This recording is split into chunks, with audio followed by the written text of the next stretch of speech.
Contenu ultra sensible.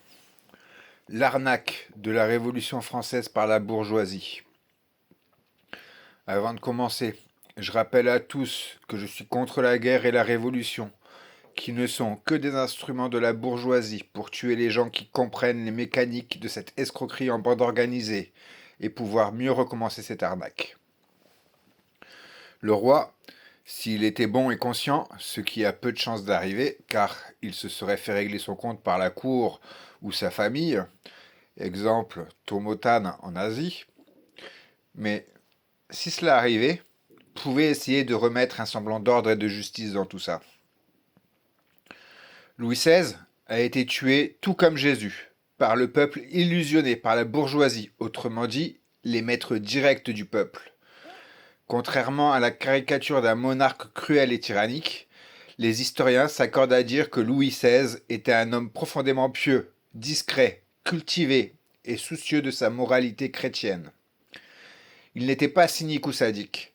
Il ressentait le poids de sa charge de responsabilité et essayait souvent d'agir selon sa conscience et sa foi.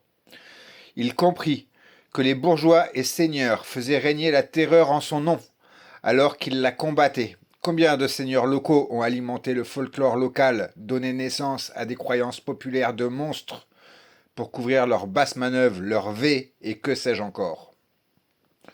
Pendant son procès, et jusqu'à son exécution, il a fait preuve d'une dignité et d'un calme olympien, pardonnant à ses juges et à ses bourreaux, tout comme Jésus, d'avoir frappé ses contemporains, s'approchant de ses derniers instants de l'image du martyr résigné. Ses juges et ses bourreaux, qui étaient en réalité ceux qui martyrisaient le peuple. Il s'agit là d'un système de domination. Louis XVI régnait sur un système profondément injuste et inégalitaire dont il a hérité. La société d'ordre de noblesse, clergé, tiers-état, bourgeoisie et seigneurs locaux, qui écrasait fiscalement le peuple et les paysans. Malgré tout ça, il a décidé d'essayer de rapporter un semblant d'ordre et de justice qui lui a coûté tous ses privilèges et la vie. Maintenir ce système impliquant nécessairement de la violence institutionnelle, de la censure et l'écrasement des révoltes. L'histoire relate l'indécision et le manque de vision.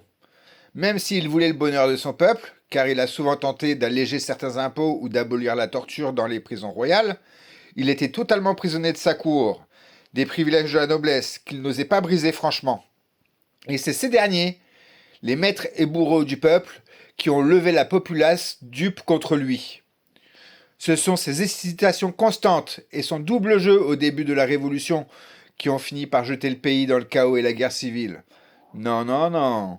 C'est le seigneur et les bourgeois qui manipulaient le peuple qui a fait croire ce que je viens de dire. Louis XVI avait la volonté d'être un bon roi, selon sa vision de l'époque, mais la structure même du pouvoir monarchique absolu rendait la position indéfendable. Dans un système fondé sur l'inégalité et la domination, la bonté individuelle ne suffit pas. Elle se heurte toujours à la dure réalité des intérêts de classe et de la survie politique.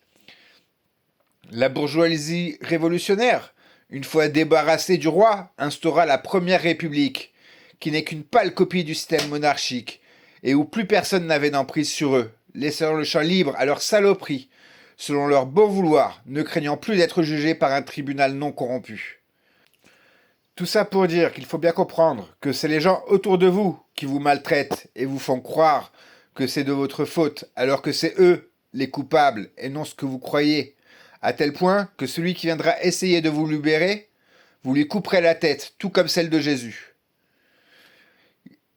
La République est un changement de façade institutionnelle, du roi à la République bourgeoise, et ça a souvent été masqué. Ce n'est que la continuité de l'exploitation économique et sociale des classes populaires. À bientôt pour la suite.